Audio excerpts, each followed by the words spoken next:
Bueno, pues si os parece vamos a dar comienzo al café de hoy. Buenas tardes y bienvenidos a tomar un café con Aerce. Como decía al principio, soy Guillermo Jarillo, responsable de la escuela y bueno, esperamos y deseamos que estéis todos bien. Continuamos una semana más con estos cafés divulgativos donde contamos con los docentes de la escuela que van a compartir algunas impresiones sobre la situación actual y el impacto que está teniendo la función de compras. Por supuesto, agradeceros a todos el interés mostrado y recordaros que solemos hacer este tipo de sesiones cada 15 días, por lo que os invito a ver las próximas convocatorias. Antes de comenzar, señalaros que podéis ir enviando las preguntas que os vayan surgiendo a través del chat, desde la esquina inferior derecha, donde podéis lanzar cualquier cuestión que os vaya surgiendo y al final de la sesión la veremos con el ponente. Y en este caso contamos con Luis Vega, que es un docente de referencia en la escuela, con experiencia en múltiples sectores y, bueno, pues gran experiencia en la función de compras. Luis, si quieres, te terminas de presentar y damos comienzo a la sesión. Sí, ¿qué tal, Guillermo? Buenas tardes. Muchas gracias por la invitación y buenas tardes a todos los participantes. Sí, como decías, bueno, yo llevo trabajando en compras muchísimo tiempo y específicamente utilizando subastas electrónicas, un poco desde el comienzo, en concreto yo empecé en el año 2000, cuando todo el boom de las .com que empezaron a salir. Pone por ahí alguien que no se oye. No sé si el resto me oyen, espero que sí.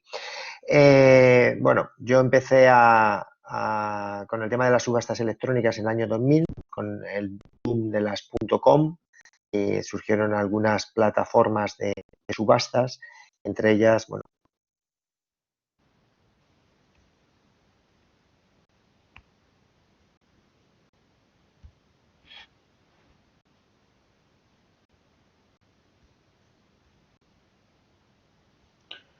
Eh, Luis, yo no te escucho.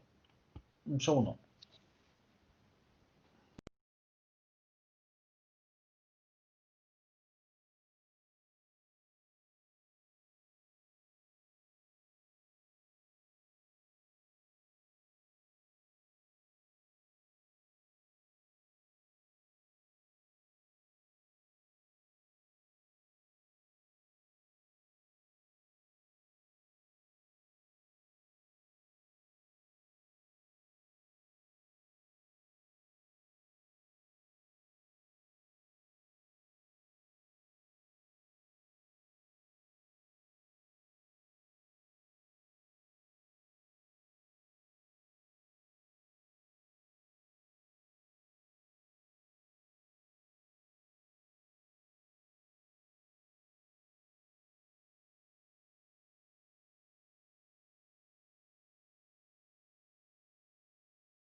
buenas tardes. ¿Se me oye? Sí, Luis, te oímos perfectamente. Vale, perfecto.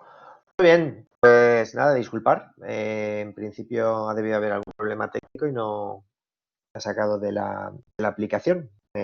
Conexión a internet tenía, o sea que no ha sido mi conexión a internet. Bueno, en todo caso, bueno, como os estaba comentando, pues eso, tengo desde el principio de que se empezó a utilizar plataformas de internet para subastas electrónicas, pues he estado involucrado y he tenido la oportunidad de utilizar bastantes de las herramientas que hay disponibles en el mercado. ¿Vale? Lo primero, quería comentaros que estamos de enhorabuena hablando de subastas electrónicas, porque no sé si habéis visto la noticia, pero esta semana han otorgado el premio Nobel de Economía del 2020 y se lo han dado a dos profesores por la invención de nuevos formatos de subastas. ¿Vale? Se ha utilizado básicamente sus investigaciones, están relacionados con la utilización de subastas para, sobre todo, tipos de productos o servicios que eran difícilmente subastables. Entre ellos, pues se habla del tema de radiofrecuencias, por ejemplo, en la aplicación de 5G u otras concesiones y algunas otras categorías bastante complejas en las que se está utilizando las subastas, la metodología de subastas que han inventado o que han desarrollado estos dos profesores, ¿no? Con lo cual, bueno, pues ahí se cae también uno de los primeros mitos que vamos a ver, que muchas veces, ¿no?, la gente considera de en qué se puede utilizar las subastas. Entonces, de eso hablaremos un poco más en profundidad, en qué tipo de categorías se puede utilizar y en cuáles no. ¿Vale? Esto viene a colación de que es importante entender que las subastas, y mucha de la gente que utiliza las subastas electrónicas lo desconoce, están basadas en una base científica muy sólida, básicamente en la teoría de juegos. Entonces yo he conocido a muchos compradores que hacen subastas, incluso que las han hecho habitualmente y que desconocen completamente la teoría de juegos. Yo creo que se puede hacer subastas perfectamente sin conocer la teoría de juegos que hay por detrás de ellos, pero no se llega a conseguir sacarle todo el partido que se llega a conseguir cuando conoces, ¿no? Es la teoría que hace que funcionen las subastas, porque si no la gente diría, oye, pero ¿por qué subastando se consigue mejor resultado? ¿No? Y dicen, oye, no tiene sentido, ¿no? Si las proveedores ofertan, ya nos harán su mejor oferta, ¿no? Hacemos una RFQ, incluso hacemos varias rondas de RFQ, ¿por qué se consigue un mejor resultado, ¿no?, en las subastas? Entonces, mucha gente hace subastas, pero no sabe por qué funciona, ¿no? Entonces, yo creo que, bueno, eso, vuelvo a decirlo, y mucha gente ha conseguido resultados excepcionales con las subastas sin hacer la teoría de juegos. Pero yo creo que una vez que conoces un poco lo que hay por detrás, te das cuenta de que se puede sacar mucho más partido a las herramientas de subastas, ¿no? Y muchos de los mitos que se tiene sobre la utilización de las subastas desaparecen, ¿no? Entonces, bueno, como hemos visto, y el premio Nobel de este año nos lo remarca, esto no es una cosa que se haya inventado, ¿no?, y que utilicen solamente los pescadores y tal, sino que detrás de esto pues hay bueno, pues grandes científicos, ¿no? Entonces, la teoría de juegos ha sido formalmente establecida por el matemático, fue en su momento establecida por el matemático John von Neumann. Este señor está considerado uno de los matemáticos más importantes del siglo XX, entre otras cosas, fue uno de los padres de la física cuántica y del proyecto Manhattan, que desarrolló todo lo que es la energía atómica. Y él es básicamente el padre del principio de la teoría de juegos. Después ha habido otros economistas y matemáticos muy conocidos que han seguido desarrollándola y entre otros está el caso del famoso de la película de Una mente maravillosa, que también le dieron el premio Nobel y es uno de los que ha seguido desarrollando algunas de las características de la teoría de juegos y de su aplicación en las subastas electrónicas, ¿no? Entonces, bueno, como decía, no vamos a entrar a explicar todo lo que es la teoría de juegos porque, digamos, requiere un desarrollo mucho mayor de lo que podemos hacer en un webinar, pero básicamente por entender la teoría de juegos, bueno, pues es una rama de la economía que estudia las decisiones que va a tomar cada individuo, pero esas decisiones se van a tener en cuenta, va a tener en cuenta lo que piensa que van a hacer los otros. O sea, nosotros en un entorno y en función de la información que tengamos no vamos a tomar la misma decisión. Entonces, la teoría de juegos estudia cómo se toman las decisiones dependiendo de los diferentes entornos, de información y de actores que estén en juego, ¿vale? Entonces, la idea de la teoría es cómo los agentes, en este caso lo que nos interesa a nosotros como compradores, los proveedores, cómo van a intentar maximizar su beneficio individual teniendo en cuenta lo que piensan, la estrategia que van a seguir sus otros competidores. Por eso, no va a ser el mismo resultado el hacer una subasta que el hacer un RFQ. Los resultados van a ser diferentes.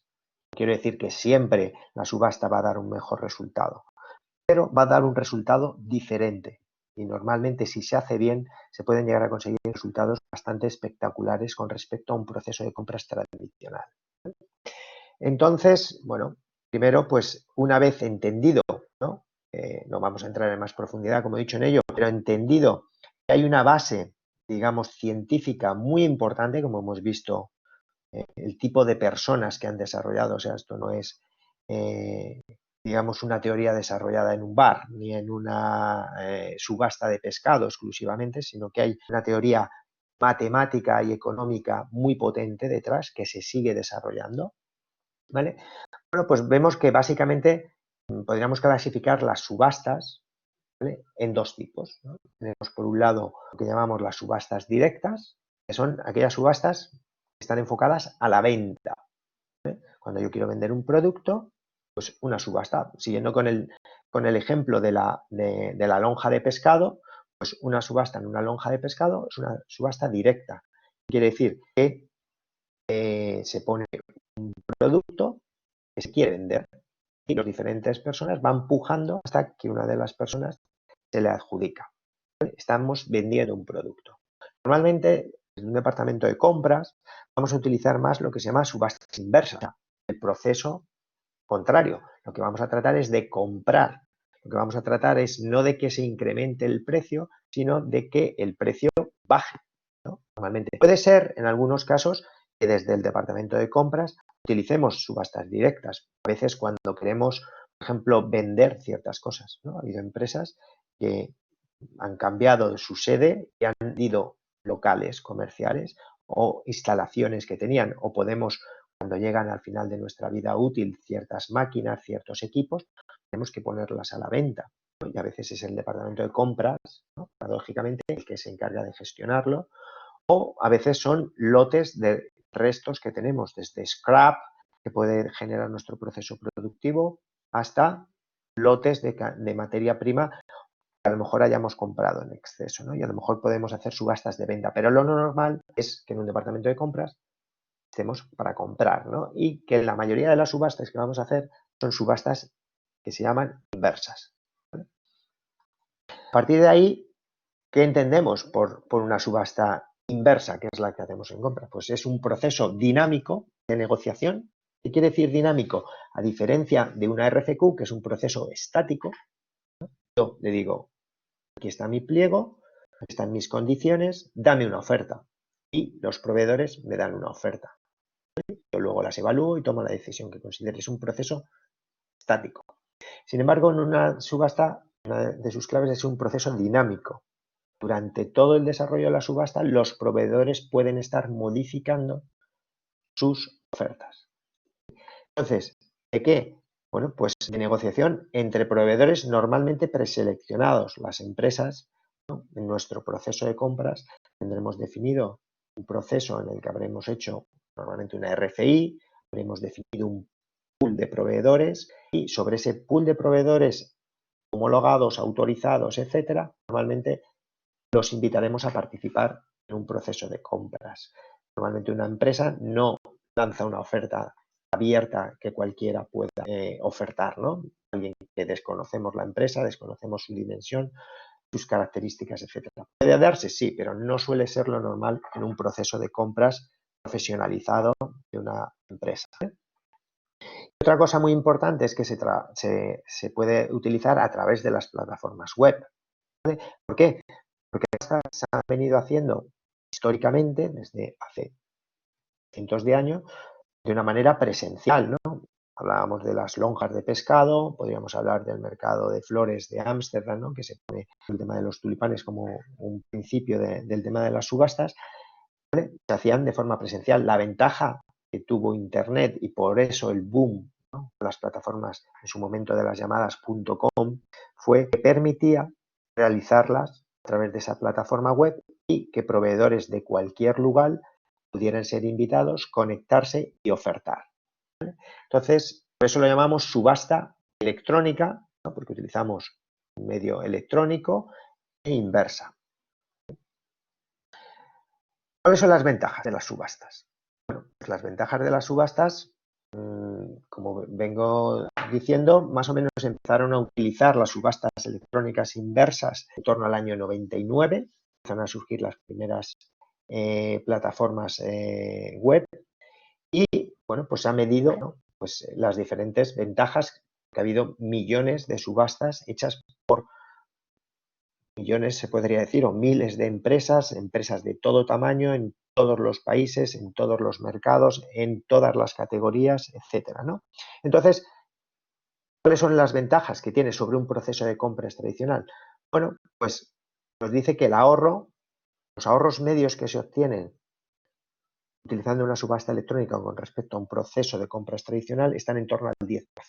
Lógicamente los ahorros, como veremos, pueden variar dependiendo de la categoría, dependiendo del mercado, incluso dependiendo de la empresa y del trabajo previo que se haya hecho, ¿no? El 80% de los proveedores, muy relacionado con esto, lógicamente acusan una bajada de precios como resultado de la subasta. O sea que prácticamente siempre, se puede decir siempre, ¿no? Pero en la mayoría, ¿no? En la gran mayoría de los casos, conseguimos bajarle a los proveedores los precios. Pero bueno, esa es la ventaja más evidente, ¿no? Una ventaja importante, ¿no? En la reducción de costes vía ahorro en el precio. Pero hay otras ventajas y otros ahorros de costes. Lo muy importante es que reduce el tiempo de negociación en un 50%, aproximadamente un 30% en la preparación y un 95% en la cotización. Nos va a permitir reducir los errores en las ofertas. Con respecto, si lo tenemos claro, todo esto es si lo tenemos todo bien establecido. También nos va a ayudar a incrementar la competencia. Vamos a poner más competencia, ¿no? Además de que podemos invitar a un número casi limitado de proveedores, ¿no? Y aunque estén alejados geográficamente. Y otra de las grandes ventajas es que incorpora una gran transparencia en el proceso, ¿no? Porque no permite, pues, fugas de información, etcétera, etcétera, ¿no? Con lo cual incorpora una gran transparencia en el proceso, ¿no? Entonces podríamos decir que hay unas ventajas muy significativas en la utilización de las subastas electrónicas para los procesos de gas. Si nos fuéramos un poco al detalle, y estos son datos de Gartner, ¿vale? Vemos que, bueno, la media que dice Gartner en sus estudios desde el 2016 al 2017, ¿vale? Vemos que va variando lógicamente de años, pero tendríamos una media del 11%, ¿vale? O sea, en línea con lo que habíamos comentado de que el ahorro medio conseguido en una subasta electrónica con respecto a un proceso de compras tradicional es, pues eso, 10-11%. ¿Vale? Vemos que dependiendo de la categoría, bueno, pues lógicamente va a variar, ¿no? Aquí, por ejemplo, Gartner coge las principales categorías negociadas, el top 10 en el 2017, ¿no? Que es el último dato que tiene publicado, ¿no? Entonces vemos que, por ejemplo, todo lo que tiene que ver con la categoría de Iron and Metal, ¿vale? Pues ahí estamos hablando de muchísimas cosas, ¿no? Pues desde herramientas, componentes, cables, todo tipo de recambios y de ferretería, etcétera, pues ahí nos dice que fue un 15,95%.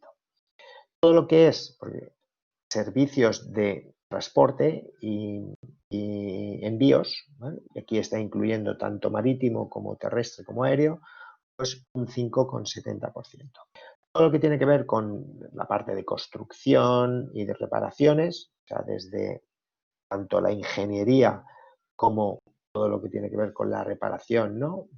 Incluso todo lo que es de daños, damage control, etcétera. Estamos hablando de un 11,47%. Todo lo que son pues los servicios subcontratados, ¿vale? Bueno, pues ahí que tenemos limpieza, seguridad, pero tenemos también toda la parte de IT, tenemos toda la parte de trabajo oral, etcétera. Están cerca de un 12%. Y luego ya entrando en ciertas industrias, ¿no? Particularmente, pues por ejemplo, todo lo que tiene que ver con ingredientes para la industria alimentaria, ¿no? Todos los componentes aditivos, harina, azúcar, ¿no? Casi un poco más de un 2,5.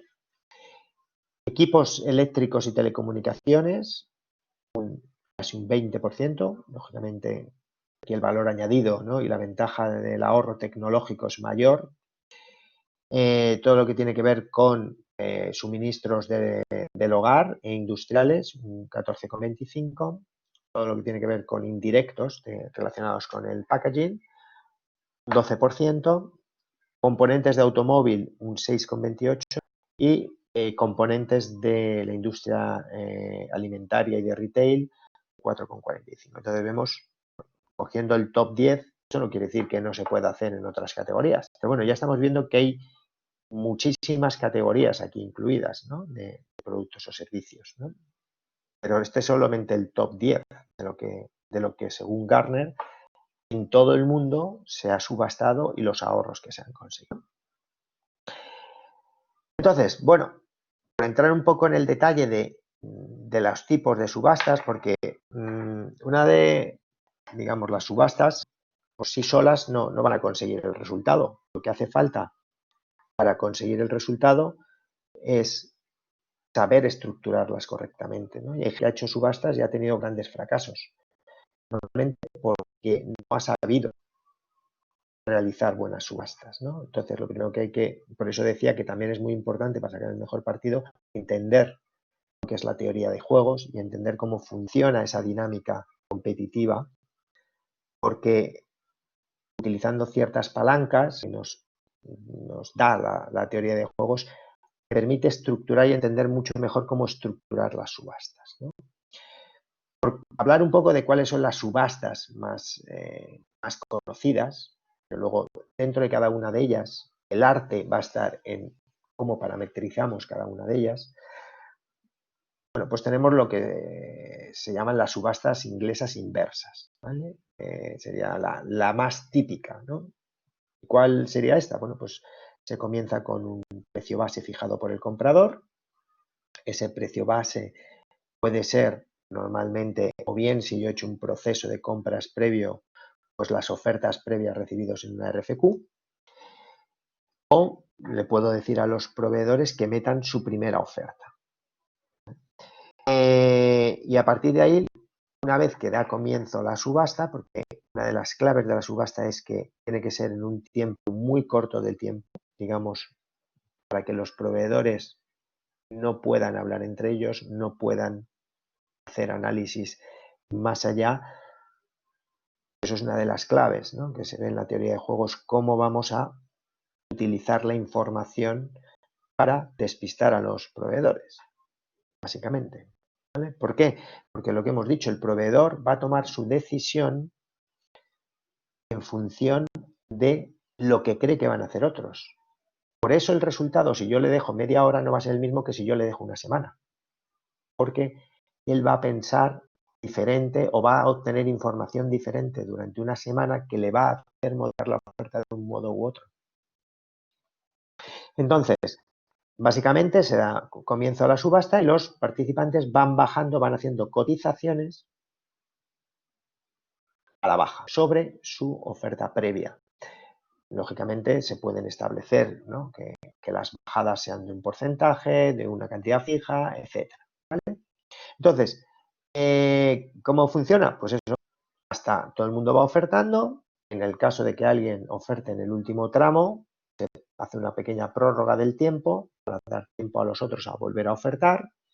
Y esto termina cuando el último ofertante ha ofertado, ¿vale? Y ha, digamos, dado la oferta más baja y nadie, ninguno de los otros ofertantes, decide ofertar por debajo.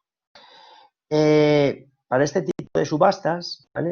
También suele ser normal tener un precio de reserva. ¿Qué quiere decir? Pues, en las condiciones se dice, oye, si no se llega a este precio, el comprador se reserva el derecho de adjudicar o no. Una vez que se llega a ese tipo de precio, automáticamente vamos a adjudicarla a la oferta más baja. Esto normalmente se utiliza mucho cuando estamos trabajando con política de target prices. Si tenemos un target price y no llegamos al target price, bueno, pues podemos decidir no adjudicar. Tenemos que analizarlo y pensar si podemos llegar al target price de alguna otra manera, o si no, si esa va a ser finalmente la oferta a la que vamos a adjudicar. ¿Vale? Entonces, ¿cuándo se suele utilizar este tipo de subastas? Cuando tenemos bastantes proveedores, ¿vale? Y cuando los precios de los participantes están alineados entre sí y alineados con el mercado. ¿Vale? No tiene sentido utilizar una subasta inversa si yo he pedido dos ofertas y uno me ha ofertado 150 y el otro 100. ¿Por qué? Porque va a empezar la subasta, el de 100 no va a bajar y el de 150 es incapaz de bajar hasta un precio de 100. Es lo que ocurre, hay pocos proveedores y los precios no están alineados. Con lo cual, este tipo de subastas no funciona.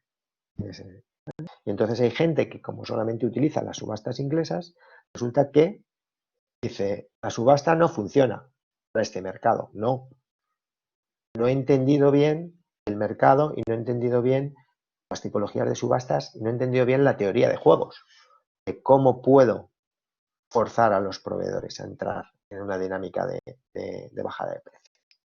Si lo viéramos gráficamente, ¿vale? Bueno, pues lógicamente en este caso tenemos 5 proveedores.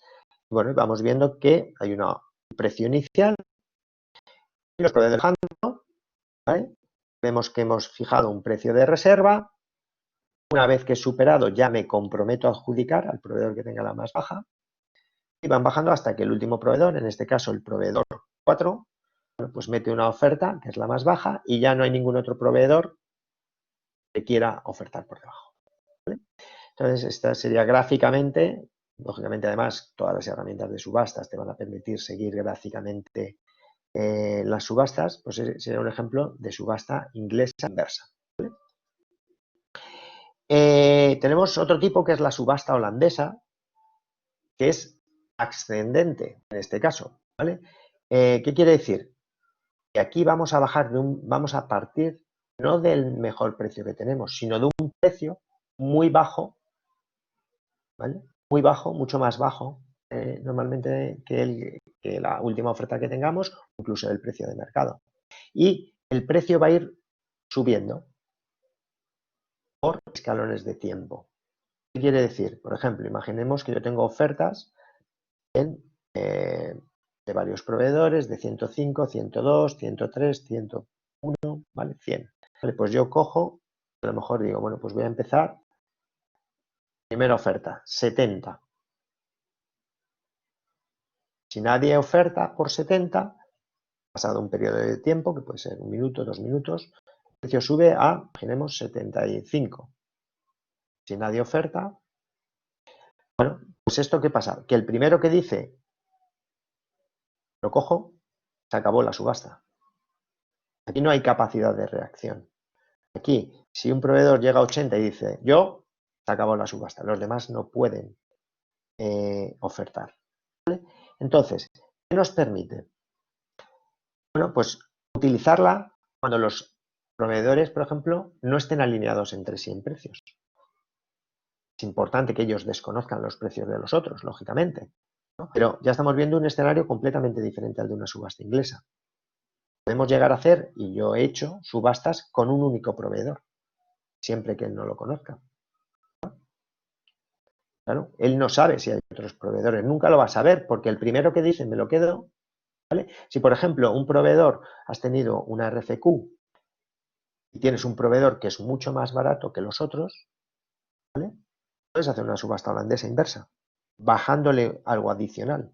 Una inglesa nunca lo conseguirías. Sin embargo, con esto resulta que a lo mejor vas a conseguir ese ahorro, porque a lo mejor el proveedor te ha hecho una oferta de 100, es un precio muy competitivo, pero podría estar dispuesto a bajar a 95. Sin embargo, con una RFQ no lo vas a conseguir. Con una subasta inglesa no lo vas a conseguir. Sin embargo, pones una subasta y solo le invitas a él, imaginemos, pones una primera oferta en 90, él va viendo que va subiendo y sabe que en el momento que si él no reacciona, puede ser que pierda el pedido o el contrato, ¿vale? Con lo cual, esto nos da otras posibilidades completamente diferentes. Y aquí estamos hablando de modelos muy generales. Luego, dentro de cada uno de ellos, hay montones de variables de cosas que podemos hacer para ajustarlo mucho más a la tipología de mercado y a la estrategia de negociación que queramos seguir. ¿Vale? Por seguir con otro tipo de subastas, ¿no? Así conocida, bueno, ver el gráfico, perdonar, el gráfico de la holandesa sería el contrario, ¿no? Tengo mi precio de reserva y yo empiezo por un precio inicial muy bajo. Y va subiendo hasta que un proveedor dice, lo quiero. En este caso, el proveedor 6, llegado a este precio, ha dicho que lo quiere. Ahí se acabó la subasta. Los otros 5 no tienen capacidad de reacción. Eso le mete una presión brutal a los proveedores. Porque o das tu mejor precio o puede ser, no vas a tener capacidad de reacción. ¿Vale? Otro tipo de subastas, ¿vale? Es, en este caso, la subasta japonesa, ¿vale? Que es una subasta, digamos, similar o parecida, ¿vale? A, digamos, se podría decir la subasta holandesa, ¿no? Entonces, lo que vamos a hacer es, como en la subasta inglesa, vamos a ir bajando el precio, ¿vale? Igual que en la inglesa. Pero, ¿qué pasa? Todos los proveedores que quieran seguir en la subasta tienen que ir a todas las pujas. ¿Qué quiere decir? Por ejemplo, lo que hablábamos, ¿no? Tenemos diferentes subastas, perdón, ofertas. Yo digo, el precio de partida, 100, ¿vale? Ahora bajamos a 95. Todos los proveedores que quieran seguir en la subasta, bueno, pues tienen que decir sí a 95. El que no dice sí, está fuera ya. Ya no puede ver nada. Así evitamos mucha gente a las subastas a mirar o a estar ahí y esperando a que otros tal y en el último momento meternos. Yo les obligo a entrar en la subasta todo el tiempo. ¿Por qué? Porque en una subasta inglesa me puede pasar, ¿no? Poniendo el símil como en una carrera de ciclismo, que uno se vaya y los otros no sean capaces y se quede uno y consiga. A esto les obligo a todos a ir detrás del primero, ¿vale? Entonces, ¿cuándo vamos a utilizarla? Bueno, pues igual que en la subasta inglesa, ¿vale? Cuando los precios y los participantes están alineados, cuando yo quiera evitar esos comportamientos de proveedores en los que me pueden romper la subasta. Por ejemplo, uno que haga una bajada muy grande. ¿Por qué?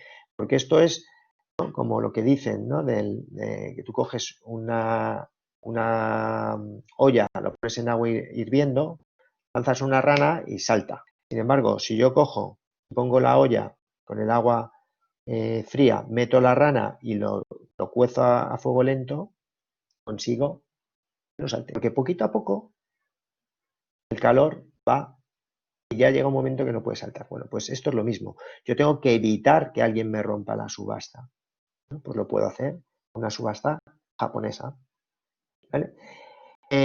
Lo que os decía, viendo el gráfico, bueno, pues veis que del precio de partida, ¿vale?, tengo a todos los proveedores. Llega la primera puja y hay un proveedor, en este caso el proveedor 2, que decide no entrar. Pues él está fuera y ya no ve nada, ya no puede entrar más tarde. Tercera puja, cuarta puja. Además, así yo establezco exactamente los escalones, ¿vale? Yo evito que se entre una pelea, digamos, que a veces bueno, pues pueda no llevar a la estrategia de negociación que yo quiera. Luego, tenemos algunas variantes sobre las principales, ¿no?, que podrían ser la subasta inglesa y la subasta holandesa, ¿no? Entonces está la subasta americana, es un tipo de subasta con la peculiaridad que puede ir modificando otras variables, que no sean solo el precio. ¿Qué quiere decir? Esto viene de los mercados estos de ganado, pues que decía, oye, el precio de la res es tanto, ¿no? Yo digo, bueno, pues si me llevo 100, te doy este precio. ¿Vale? Entonces, es una manera de que puedan contraofertar, ¿no? Que puedan cambiar ciertas variables. Lógicamente, en una subasta electrónica tenemos que definir cuáles van a ser esas variables. No podemos dejar que diga, oye, pues te ofrezco esto y un cupón de la lotería. Pues no, ¿no? O sea, a lo mejor te puedo decir, oye, pues te ofrezco este precio, pero te mejoro y además te mejoro el plazo de entrega o te mejoro la forma podremos establecer tantas variables como yo quiera, para que puedan jugar los proveedores, que no sea solamente el precio. Lógicamente, todas esas variables las tengo que tener cuantificadas. ¿Qué quiere decir? Si yo, por ejemplo, digo, bueno, pues una variable es el precio, esa va a ser siempre, ¿no? Tengo otra variable que, por ejemplo, es el plazo de entrega. Tengo otra variable que es la forma de pago. Tengo otra variable que sea, por ejemplo, bueno, cualquier otra, ¿no? Por ejemplo, por no complicarlo mucho, digamos, por ejemplo, plazo de entrega. Pues yo digo, el plazo de entrega puede ser 3 meses, un mes o 15 días. Pues él pueda elegir y decir, este es el precio con 3 meses. ¿Vale? Y yo valore cuantitativamente, ¿no? Cómo pondera esos 3 meses con respecto a un mes o a 15 días. ¿Vale? Al final lo que necesitas es una fórmula matemática por detrás que te lo calcule, ¿no? Y exactamente igual con la forma de pago. Y digo, oye, si me pagas al contado, si te pago al contado esto, si te pago con confirme esto, etc. ¿Vale? Entonces, aquí lo que es muy importante es ser capaces de entender cuáles son las variables que pueden hacer al proveedor. Hay proveedores que a lo mejor resulta que están dispuestos a dar un precio excepcional por un pago al contado, ¿no? Porque a lo mejor tienen problemas de liquidez. Hay que saber cuáles son las variables que importan a los proveedores. Hay que saber también valorar esas variables. Luego tenemos otro tipo de subastas, que es la subasta brasileña, ¿vale? Que aquí precisamente es lo contrario. No se va a cambiar el precio, ¿vale? Sino sobre un precio fijo voy a poder cambiar las cantidades, ¿no? Pues eso, es decir, yo tengo un presupuesto y cuanto más pueda comprar con esto, mejor. Pues digo, oye, yo me voy a gastar 1.000.000 de euros, 100.000 euros, lo que sea, ¿cuánto me das? Y él te va dando más cantidad, ¿vale? Entonces, bueno, pues veis que es otra variable de la inglesa en la que realmente la variable que se está manejando no es el precio, es fijo, sino la cantidad. Pero básicamente sería bastante similar, ¿no? Entonces, bueno, como he dicho, estas son como las subastas tipo más normales. Al final, si veis, básicamente hay dos tipos, ¿no? Que es la inglesa y la holandesa, que son muy diferentes. Y luego ya la japonesa, la americana y tal, son variantes, se podría decir, de la inglesa. Pero dentro de cada uno de estos tipos de subastas hay muchísimas variables y ahí está el arte de saber estructurar. Ahí es donde vamos a poder conseguir hacer muchísimas más cosas y conseguir muchos mejores resultados, ¿vale? Y para eso tenemos que profundizar mucho más, ¿vale? Entonces, otra de las variables que yo creo que es fundamental en el tema de las subastas es el tema de la ética. No solamente en las subastas, ¿no? Sino en todo el proceso de compras. Fundamental tener una actitud ética, ¿no? Pero la subasta es justo una de las variables de compra en las que se puede entrar más en hacer trampas, por decirlo de una manera, ¿no? Entonces yo creo que ser poco ético e inteligente, hay gente que dice, yo meto un proveedor y meto ofertas como si fuera un proveedor. Bueno, eso primero dudo que sea legal, ¿vale? Porque tú estás obligando al proveedor a firmar unas condiciones y hay unas. Pero aparte, no ser legal es poco ético y creo que poco inteligente. ¿Por qué? Porque a la gente se le suele engañar una vez, pero a la larga pierdes tu reputación, ¿no? Entonces, yo creo que las subastas reflejan mucho la ética empresarial de cada una de las empresas. Entonces, yo creo que hay que ser especialmente escrupuloso yo lo digo, en una subasta se puede hacer lo que uno quiera siempre que lo diga. ¿Qué quiero decir? Vamos a jugar con muchas variables. Información facilita. cuántos proveedores hay. Por ejemplo, lo que digo, yo puedo invitar a un proveedor, ¿no? Y que solo esté él. Yo no tengo por qué decírselo. Lo que no voy a hacer es engañarle. Lo que no voy a hacer es decirle, hay otros proveedores, si no los hay. ¿Vale? Entonces, yo creo que debemos establecer, nosotros como compradores en una subasta podemos establecer las reglas que queramos, pero esas reglas estén claras. ¿Vale? ¿Por qué? Porque al final, y vuelvo a decir lo mismo, creo que además hay conductas, yo creo que pueden ser ilegales, hay conductas desde luego poco éticas y sobre todo creo que todas ellas son poco inteligentes, porque a la larga vamos a perjudicar a nuestra empresa y a nosotros como profesionales. Entonces, bueno, pues, ¿qué es lo que yo recomiendo? Bueno, pues que todos los aspectos, ¿vale?, tengan un fondo y una forma correcta, ¿vale? Yo voy a establecer las reglas, pero tengo que tener claro que no voy a engañar a los proveedores y los proveedores tienen que saber que yo no les voy a engañar, ¿vale? Entonces, la propuesta tiene que estar claramente definida. Habrá subastas en las que yo le diga a todos los proveedores cuántos proveedores hay, lógicamente guardando la confidencialidad del proveedor. Le puedo decir simplemente cuál es su ranking, le puedo decir que no vea nada, bueno, yo puedo jugar y además es clave jugar con la información, ¿vale? Luego, comunicación, hay que aportar toda la información necesaria para que todos los proveedores tengan las mismas oportunidades. Lo que no podemos hacer es, porque hemos dicho que una de las grandes ventajas de la subasta es la transparencia que incorpora en nuestro proceso, ¿no? Que no queremos beneficiar a ninguno de nuestros proveedores, ¿vale? Entonces, la información tiene que ser aquella que necesiten los proveedores para hacer sus ofertas y que sea la misma. Y luego, todo tiene que estar con un contrato, ¿vale? Y debe haber un compromiso de los términos. Si yo, por ejemplo, establezco una... Por eso tengo la ventaja de los precios de reserva. Yo digo, oye, mira, voy a hacer una subasta y si no es este precio, no tengo la obligación de adjudicar. A lo mejor luego adjudico porque puede ser que sea mi mejor opción.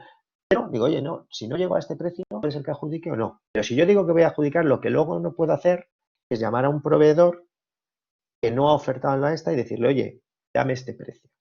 ¿Por qué? Porque, bueno, estoy rompiendo con todos mis compromisos y vuelvo a decir, no, aparte de que no es ético y tal, y además es que a largo plazo me va a perjudicar como profesional a mí y a mi empresa, ¿vale? Con lo cual yo creo que en las subastas es muy importante, por eso lo quiero remarcar, tener un comportamiento especialmente ético, ¿vale? Que lo tenemos que tener en toda nuestra relación con nuestros proveedores, ¿no? Entonces, bueno, yo todo esto que hemos visto, claro, lógicamente en un webinar no se puede entrar en mucha profundidad, lo vamos a ver en mucha más profundidad en un curso sobre subastas electrónicas que ofrecemos en AERCE, que tendrá lugar en formato online, es decir, entonces lo vamos a ofrecer los días 19 y 20 de noviembre, en el que desarrollaremos todo lo que hemos visto, que lógicamente hemos visto todo muy por encima, y con la idea de formar a los profesionales para sacar el mejor parte de herramientas de subastas. Porque yo creo que una de las cosas que yo he visto es que mucha gente ha utilizado subastas, pero mucha gente no las utiliza, tiene un poco como estigmatizadas, piensa que solo es para ciertas commodities, tienen muchas ideas preconcebidas, ¿no? Es que eso solo sirve para este tipo de categorías. Bueno, muy discutible, ¿no?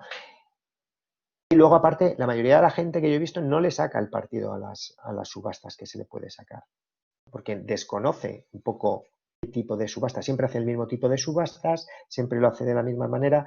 Y al final, ¿qué es lo que ocurre? Que estamos perdiendo grandes oportunidades de mejoras, ¿no? Entonces, bueno, en este curso intentaríamos, bueno, pues entrar en todo lo que es la teoría de juegos, para entenderla, ver cómo aplicarla luego en las subastas. Entraríamos en profundidad mucho más en las tipologías de subastas, cómo podemos jugar. Entraríamos en las categorías, en el análisis de las categorías y de la estrategia de una empresa y de dónde debería aplicarla, ¿vale? Y entraríamos también, lógicamente, pues en toda la parametrización, etcétera, ¿no? Veríamos diferentes, lógicamente en un curso no se habla de soluciones comerciales, pero sí de las funcionalidades que debería tener cada una de ellas y de las ventajas que tiene las funcionalidades para poder parametrizar y poder hacer cosas un poco más potentes, ¿no? Por mi parte, nada más. Ahora hay preguntas, por mi parte encantado. Si tenéis preguntas de intentar contestarla o de cualquier otra persona que quiera compartir, ¿no?, sus experiencias, porque estoy seguro que muchos de vosotros habéis utilizado subastas. Vale, pues te dejo, si quieres, Guillermo, te paso la palabra para que podamos pasar a las preguntas. Muchas gracias, Luis. La verdad que muy interesante tu exposición. La verdad que la noticia del premio Nobel te ha venido al pelo. Lo Bueno, como pensé hay varios bastante. premios Nobel, lo que pasa es que este ha sido justo esta semana. Sí, sí, por eso lo pensé yo ayer, antes de ayer, cuando lo vi. Digo, mira, este le viene perfecto. Y bueno, la verdad es que es un mundo esto de las subastas. Yo las he, digamos, sufrido desde el otro lado. Y bueno, está claro que habiendo tenido una sesión contigo, todo me hubiera ayudado en esas ocasiones.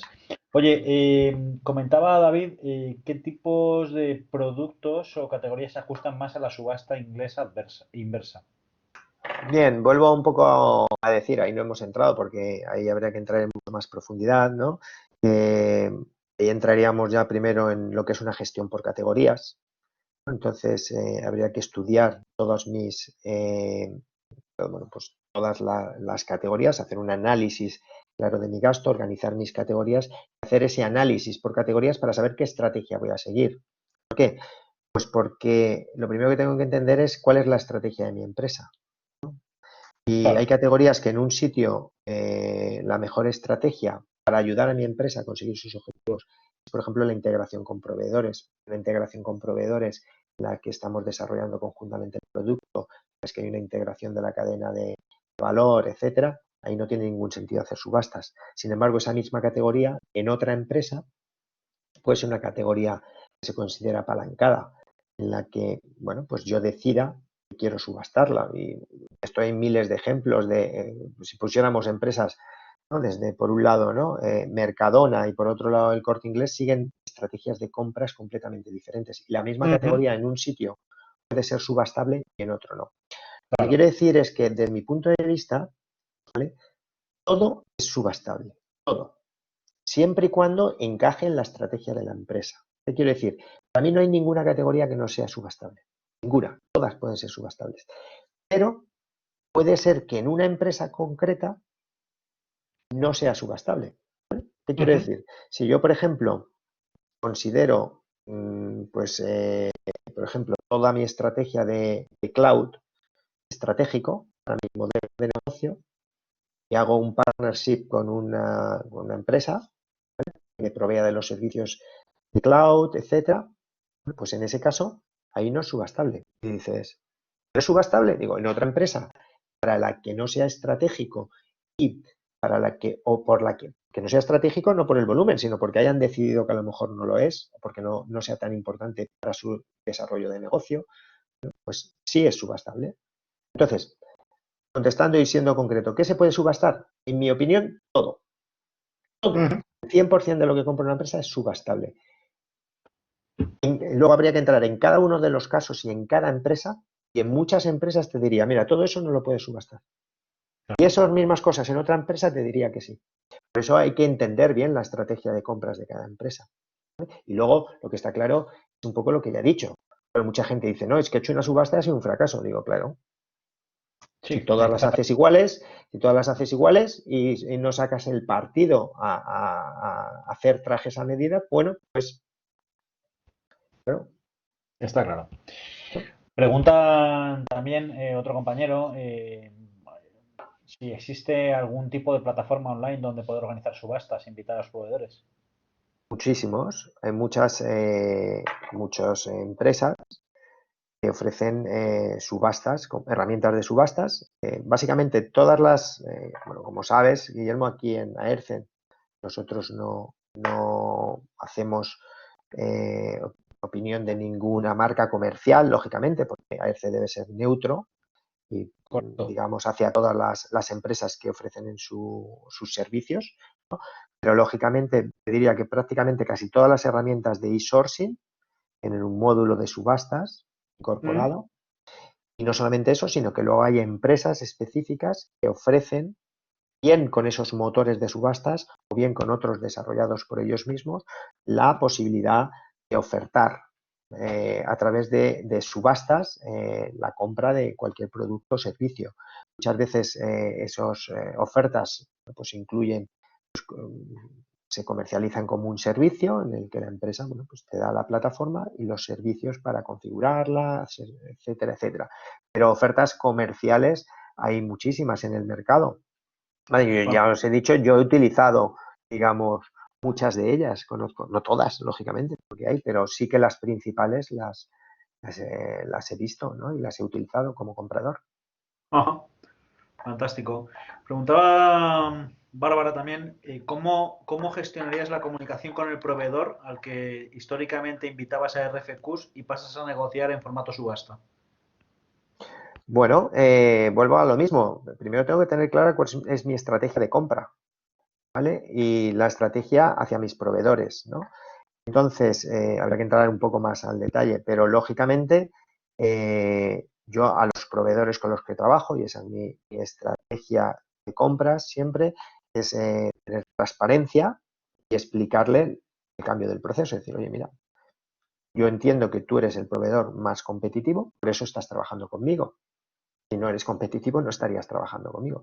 Entiendo que eres el proveedor más competitivo, entiendo que eres un proveedor que trabaja bien. Bueno, pues ahora vamos a utilizar otra herramienta, ¿vale? Adicional muchas veces, porque a mí me gusta hacer RFQs y luego subastas, ¿vale? Para, básicamente, intentar conseguir el mejor precio de mercado. Es mi objetivo, pero el tuyo es seguir trabajando conmigo. Con lo cual, normalmente la transparencia, pero no solo hacia el proveedor actual, lógicamente el proveedor actual, nuestra relación quiere pues un trato, ¿no? En la relación, pues no beneficiarle, como he dicho, pero sí, hombre, oye, explicarle bien, pero a los proveedores nuevos también hay que explicarles todo el proceso. Muchas veces explicarles por qué lo hacemos y por qué, ¿no? Muchas veces el problema es que les mantenemos en la total ignorancia, ¿no? Eso no quita para que luego yo estructure la subasta dando la información que considere que es útil, porque jugar con la información es una de las claves en la teoría de juegos. Ujú. Muy bien. Pues bueno, nos preguntaba también Francisco por alguna opinión utilizando SRM para subastas de diferentes organizaciones, o sea, diferentes marcas comerciales, pero bueno, ya se ha adelantado un poco que Es has probado. que desde AERCE no podemos, yo personalmente, lógicamente, ya os he dicho que yo he utilizado varias, ¿no? Y cada una tiene sus particularidades, ¿no? Y unas son mejores para unas cosas, otras mejores para otras, ¿no? Entonces, claro, yo tengo mi opinión, pero lógicamente AERCE es una asociación neutral y no podemos ni decir cuál es la mejor ni cuál es la peor, porque además no es que haya una mejor, es que hay algunas que tienen unas funcionalidades que son mejores, otras que tienen otras funcionalidades mejores. Cada una tiene ¿no? sus ventajas y sus inconvenientes, como en cualquier producto comercial.